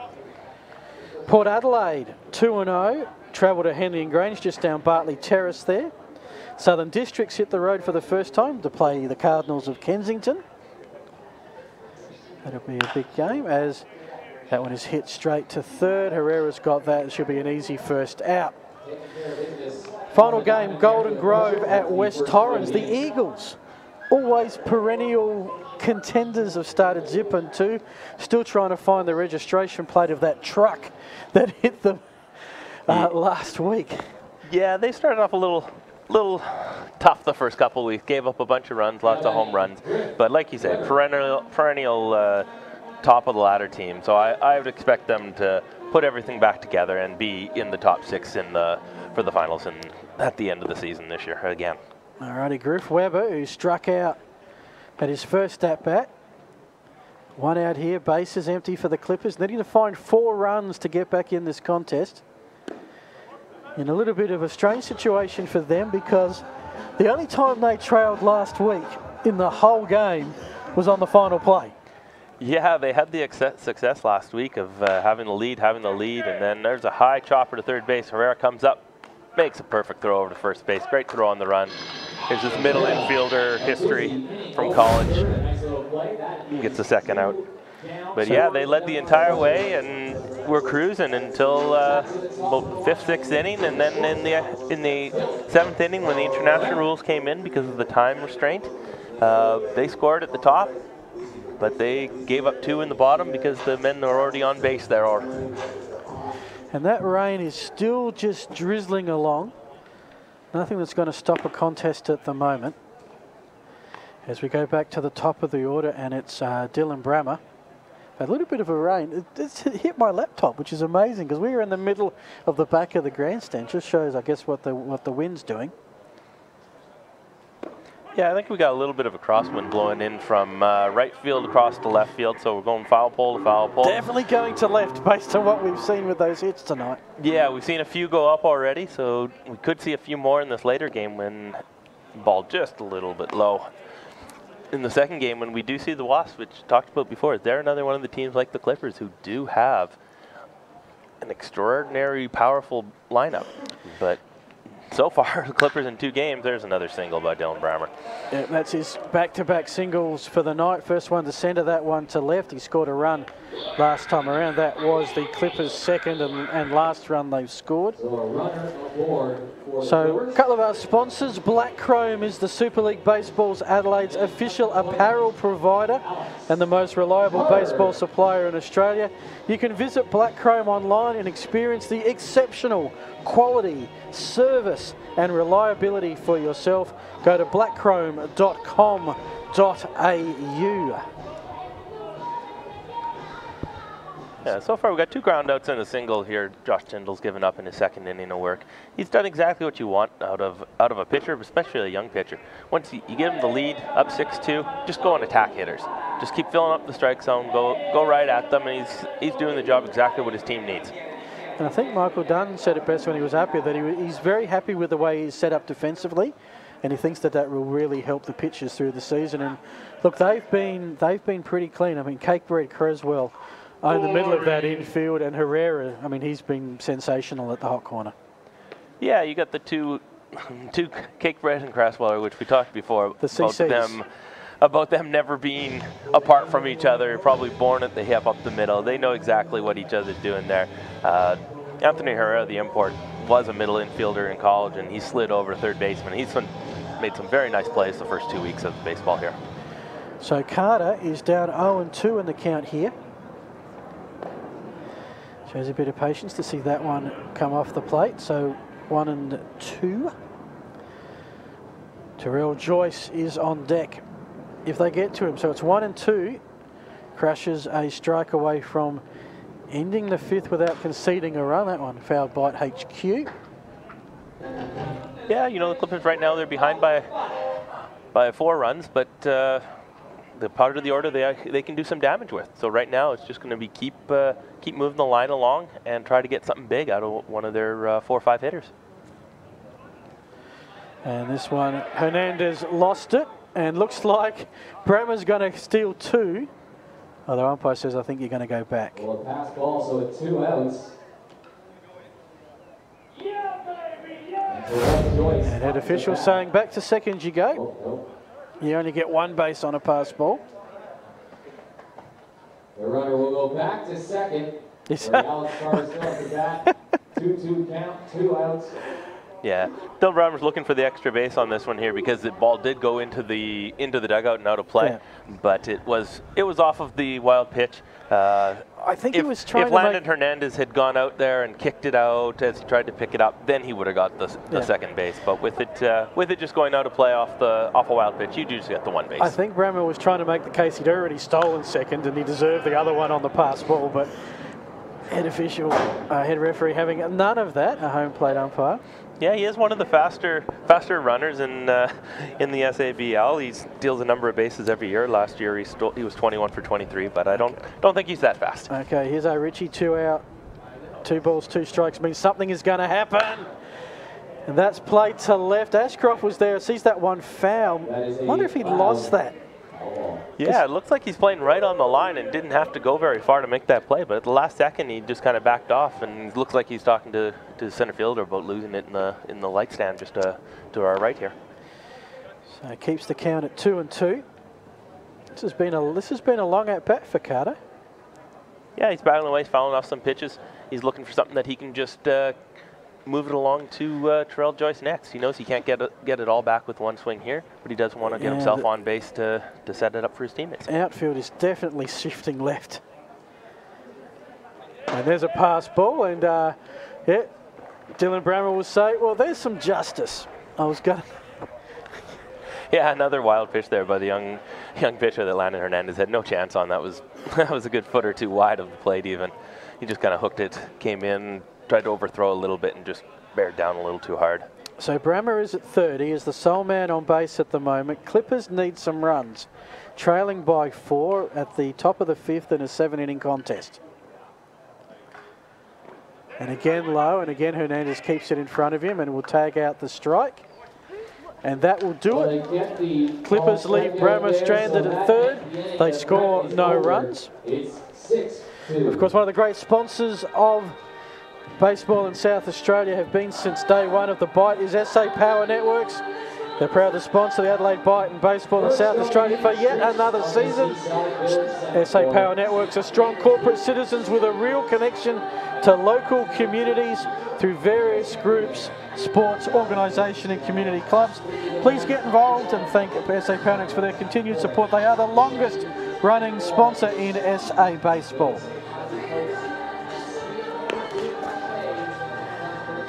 And also some of our other sponsors. This one I need to try because I get the second game off. Sweet Amber, perched on the main strip of the seaside village of Semaphore. The Sweet Amber Brew Cafe is inspired and is an ode to beer. Beer is everywhere. Empty bottles grace the shelves. The fridges are lined from top to bottom with it. The 4 taps pour it and the chef uses it in all her recipes. So go say hi to the folks at the Sweet Amber Brew Cafe next time you're in Semaphore. And I believe you can get some behind home plate. So I know, Rob, that you've got your work duties and you're a professional. I might go and sample one when my day is done. I might have some time in between games. Either that or maybe we can see if they deliver up here. Maybe I'll save you one for later. I wonder if they do a stout. Because it's kind of, you ever had a Cooper's stout? I haven't had one myself. I've seen them out at each of the places we've gone to, but... Used to do an ad back in the 80s, probably couldn't get away with it now, about brass monkeys and needing a warm beer and for cold weather. And I'll tell you what, it might just be the drop. So I'll go and check a Sweet Amber, do a stout. We go to the bottom of the 5th. It's all Dunmark Crushers. They look set to be, well, they're 6 outs away from going 2-0 and being the standout team of the competition. Looks like we've had another Wojtek call to the bullpen here for the Clippers. It looks like they've gone to Austin McClure, number 19 for them. This will be the first week he's gotten in. He didn't get a chance to pitch last week, so this will be his debut in the Super League. Well, also didn't play in Baseball SA last year. Didn't play last week. He's a youngster, come up through the senior league, the little league with the Adelaide Armada under 18 state team, and yeah, look. And probably we should have asked our gentleman who came up is, where is it all about winning and where is it about the development? Yeah, because each of these teams does have a number of young players or a number of players that this will be their first season playing in the Division 1 aspect of the SABL. A number of them have some impressive stats from Divisions 2 and 3 in the last couple years, and they're going to get a chance to put their foot into up with the big boys, as they like to say. That's it. So we saw GM Chris Lawson sort of indicate that doesn't expect to have too many losses come bite season, and will intend to, by the sounds of that, keep his roster as strong as he can. So good to see one of the youngsters getting up, because they run a squad of 18, I guess. So 9 hitters, 4 pitchers. That leaves 5 that wouldn't be expecting a run or to come in at some point. Yeah, they got the rookie, and they do have a few of the younger players. And the younger players traditionally are the ones who spend a lot of time on veteran teams' benches. And it's a great place for players to learn the game. There's a great pitch to Ross Mulcair on the outside corner. Just painted the black, caught Todd McDonald looking for his first strikeout in the Super League. Yeah, I mean, how good is that? That he's come in, he's fired a strike up against a guy who's already scored 2 runs, including a homer. That will give him no end of confidence. Yeah, and now we have the veteran Nick Talbot coming in. He hasn't been on the mound yet, just because of the great job Josh Tyndall did. But you know he'll be on the mound next inning, because one of the league's rules is, of course, you do get the 6 outs or 40 pitches, and so Josh Tyndall technically does have 1 out left. So you know we will see Nick Talbot next, because of the rule of he started the game in right field, came out only to warm up as a pitcher. Yeah, I'm glad you've got that covered. I'm going to have to go and have a reread. Talbot has hit that one hard to centre. And in the end, LeBlanc, who's had a fair bit of work out there, picks up another one. Yeah, Talbot drove that one deep to center. He probably picked the wrong part of the ballpark tonight with that wind blowing in from right field over into left field. Nice crosswind. He got it up there, and it just held there for LeBlanc to just coast under and camp under and get himself an easy can of corn F8. Charlie Ashcroft, who was a pinch player last week, starting in left today, has a run. And in fact, I've got him as 2 for 2.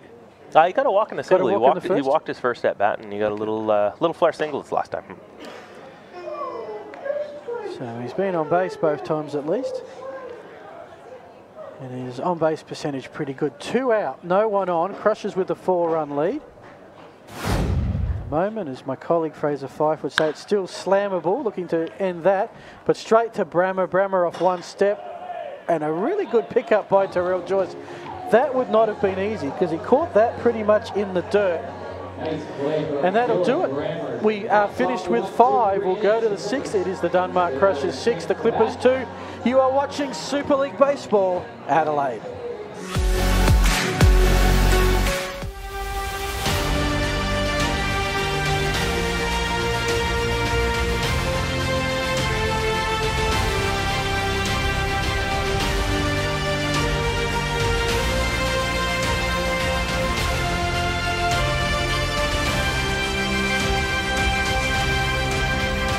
Got 2 little horns and they give me a little bit.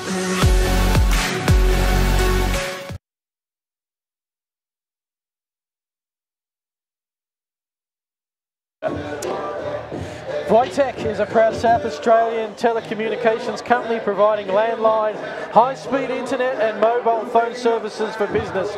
They promise 3 things. They'll save you money, they'll provide an abundance of functionality, and they will excel in local service. And in summary, they just do it better. For more information, visit voitech.com.au. We head to the 6th, and the Crushers are looking good to start this Super League season 2 in zip. And after matching them run for run early on, the Clippers need to get a move on. Do we have a new pitcher on the hill? I believe that's still Josh Tyndall. He technically should have 1 out remaining. Right, yes. I believe he's at about 31, 32 pitches, so he should have about 7 or 8 pitches to do it, but with him starting the at-bat, then even if it took him 10, he does get to finish it. So the fastball inside. Joyce had to move his feet out of the way to get off that one. Terrell Joyce, the marquee player from the Saints of Sturt. Again, having just to move his knees out the way before they collect the baseball. Yeah, it looks like they're trying to bear inside on his hands. Earlier in the game, they broke his bat when he had a single, so it must be a game plan on them is to stay ahead. The 3-0 pitch. See if the Clippers turn Terrell Joyce loose here. Down 4 runs. So just looking at Sturt's 22 runs that they scored against West Torrens. Joyce did get 1. So we had Angus Rozier with 4, Holmes with 4, Dylan Ridding with 3, Lightbody 2, Wilson Lee 2, Bremner Russ 2, Adkins 2, Joyce and Macbeth with 1 apiece. I think that's just about everybody scoring. And it is Joyce who will be the lead-off man heading to first on a walk. Probably not the way that the young pitcher wanted to end things. No, he did a good job with helping his team, the Dunmore Crushers, out earlier when he first came in. Got the big line drive to end the double play to end the inning, and then set it up for his team to score 4 for him to take the lead so far. Well, whilst we have the pitching change, a reminder, we are 29 days away and counting from the start of the 2018-19 ABL season. Adelaide Bite will be in Brisbane town to start things off Thursday, November 15. We are back in town for the first home series against arch rivals, the Melbourne Aces, now with Luke Hughes in the lineup. That's been their big recruit. First pitch for the new season at home, 7:20 Thursday, November 22nd. That is only 36 days away.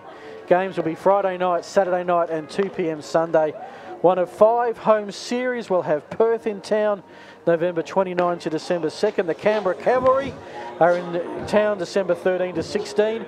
For the first time ever, we'll host Geelong Korea January 3 to 6. And then we'll finish off with the Sydney Blue Sox January 17 to 19. Be part of the action. Membership. Adults from $250 for the reserve ticket full season.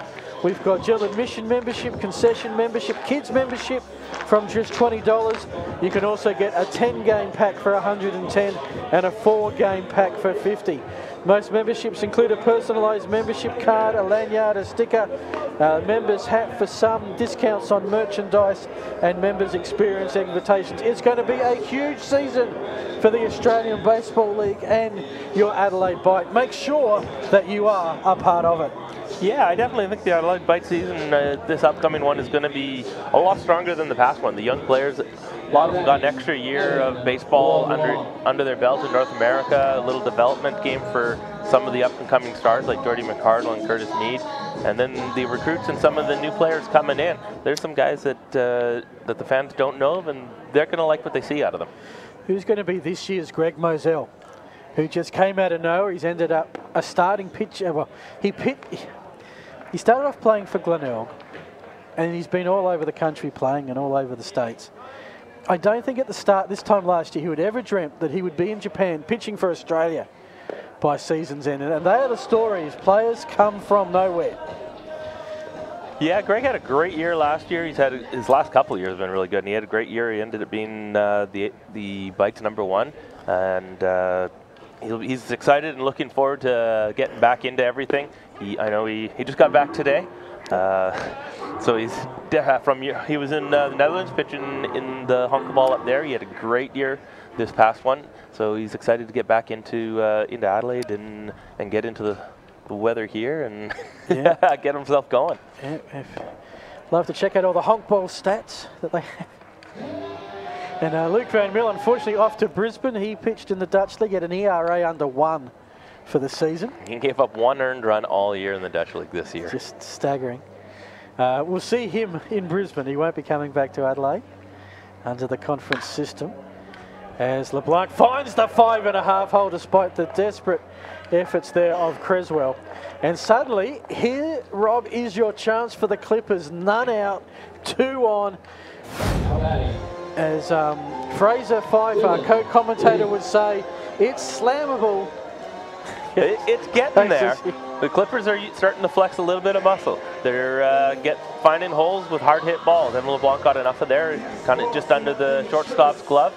And now we got Dylan Ridding, who, as we alluded to earlier, had a rough first week in the Super League, but then took it out on the West Torrance Eagles on the weekend with a couple big home runs, and now he's looking to get himself something here and keep the line moving for the Clippers. They're trying to put up something crooked on the scoreboard. Yeah, he's looking to get an average in the Super League. He's 0 for 2 tonight. This I sense is their chance. I mean, there's only 7 innings. This is the 6th. So. Statement of the bleeding obvious again. There's another single in the 5.5 hole. And this will bring the run as it's been missed by Ashcroft. And in the end, it's a run to the Clippers just to make it interesting.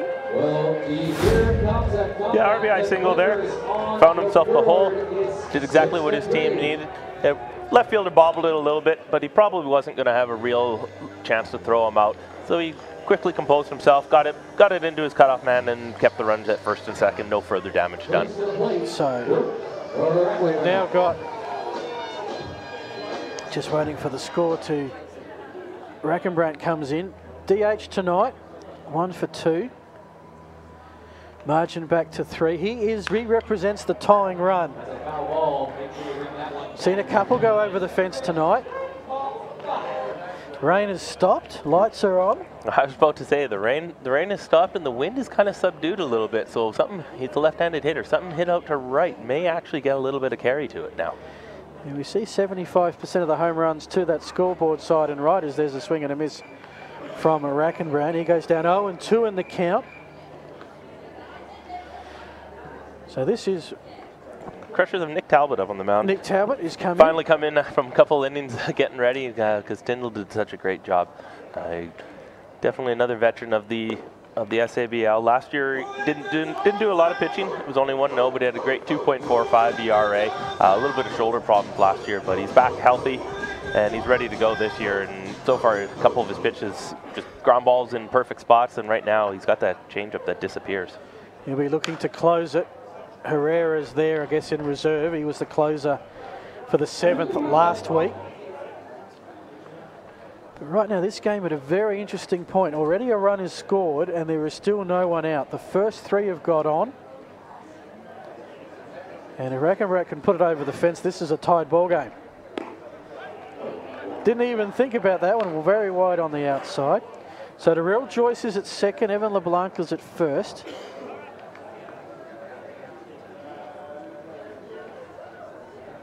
Which, actually no, sorry. The scoreboard done by the live screen. Evan LeBlanc is at second. And it is Ridding at first, as that is a strikeout. A big one for Talbot, just to settle the nerves down a little bit and get that first out, because there've been players getting on base all over the shop. Yeah, it's a great curveball there. Disappeared right at the end, into the dirt. Can't really do anything with it. That's got him on 2 of those there. He was kind of waiting for second pitch as he had bat. He had a swing and miss on the same one. Fouled a few off, moved the ball around, and then came right back with it to get the out. Fielding change. Chris Sims is at first. Ben Andrews has gone out to right. Oh,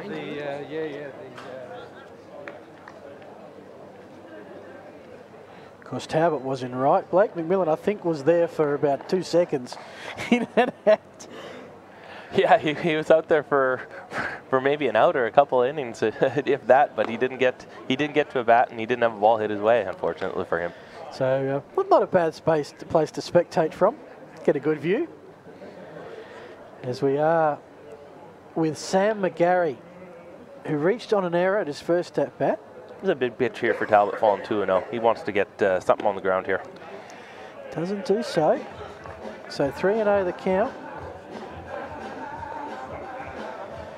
As mentioned, tying run at the plate. 6-3 Crushers, 6th inning of 7.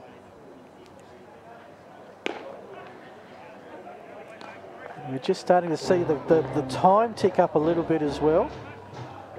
We're into 1 hour 40. So no new innings after 150.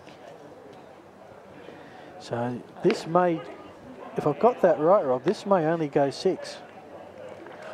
Yeah, we'll see with how long this inning goes here. If Talbot gets himself a ground ball here, this is going to end pretty quick. But if the Clippers can keep mounting a little bit of an offense, then we could see a shortened game a little bit. Yeah, it's almost like the Clippers. Well, there's a walk, so we've got loaded bases, and now it's the... Look at that, the bases are we've got a new batter coming in, I think, for Dalton Probert. Yeah, Talbot just missed on the outside corner there. It looked like he was trying to get something low and away, get him to chase a little bit, roll over, if not find the black. But unfortunately, the man who mattered, the umpire, didn't think got enough of the play for him. Daniel Chapman, 8 RBI, 1 home runs from 29. Sorry, Daniel Chapman comes in. Gets ahead of him with fastball 0-1. From the Eagles, 1 at bat, 1 RBI, which is exactly what the Clippers need now. Just the 1 out, bases loaded. Did he check swing? Yes, he did. No, but he tried to check swing, but he got called a strike. There's that change of the Talbot's possessed over the years that that comes up there and then just disappears right as the plate comes and has batter swinging swinging over it.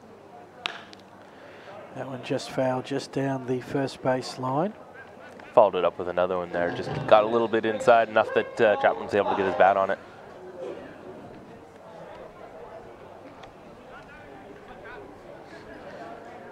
So let's see what Chapman does here. Lefty. Looked at that, and there's a very big strikeout for Talbot. He's mixing it up. One thing is no one's getting contact at the moment. Last 3 at bats, 2 strikeouts and a walk. Yeah, fastball caught him on the outside corner. Came back with multiple off-speed pitches, and then got the batter looking for another one. So looks like we're going to have another Wojtek call to the bullpen here.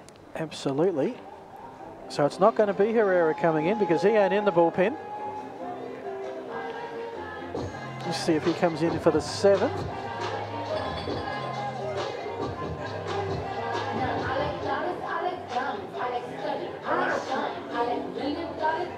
Ben Andrews is over there, I think, has mentioned some of the number changes have well and truly got us tonight. No, just a conference and a chat. Just a conference. Took me a little bit by surprise there as the coach went to talk to the umpire first, which usually means you're making a double change if you go talk to the umpire before you go out.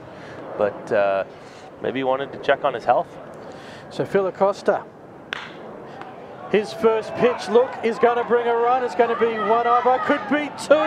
Play coming at the plate, they're going to be there. We're a run ball game. Yeah, Phil Acosta pinch hit, didn't waste any time. Hit the first pitch he saw from Nick Talbot, and for a line drive single into right field, scoring a couple runs, get them back within a run.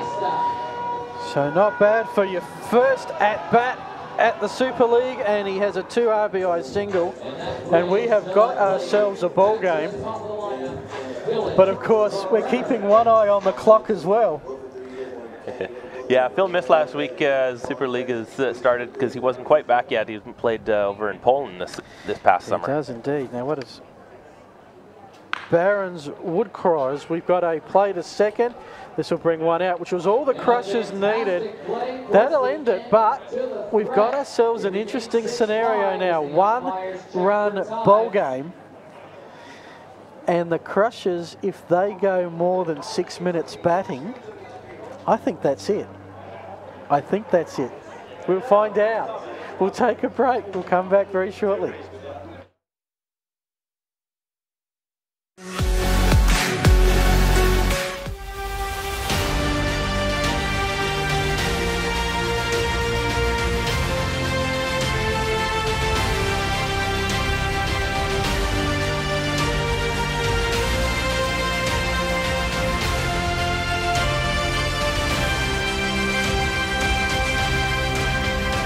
Got 2 little horns and they give me a little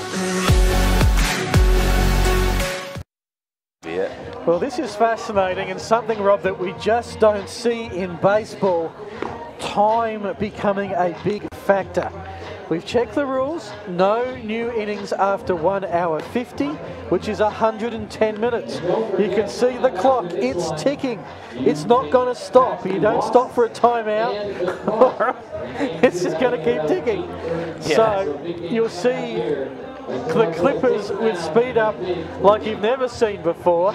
And we wonder what gamesmanship we'll have from the Crushers just to play this out. This is going to have to be a very quick inning for the Crushers to get a shot in the 7th. Yeah, one of the new rules for the Super League is that speed up time rule. One of the nice things about baseball is there isn't a time. It's 27 outs, and you have to get them all. So you have to face each batter. You have to get each out. Here you do get a little bit of help from the time. So if they don't get it done in the next 5 minutes here, we are going to have a shortened game. Matt Hutchings is at the plate. He's in the 9-hole tonight. Has a single and a run to his credit. And he's showing plenty of patience. Yeah, you know, they're already looking at their time option as Matt Hutchings, has been fairly aggressive in his first 2 at-bats. He's hit the first pitch and then the second pitch. So here he's already going to be getting his 4th one and a couple really hittable pitches that he's looking to take to slow things down. Ooh, that was very close. Wilton have not collected Hutchings on the way. 2-2 count. And I can't see any way that this is going to be over in 2.5 minutes.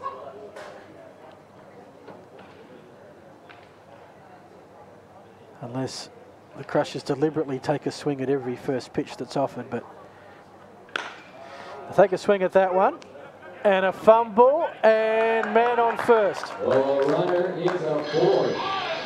A couple short hoppers that caught Dylan Bremer a little handcuffed, but he stayed with it just enough. But second time couldn't quite pick it up, and we're going to have the start of an error to start. 2-minute warning. Did I tell you I've done gridiron announcing for about 30 years?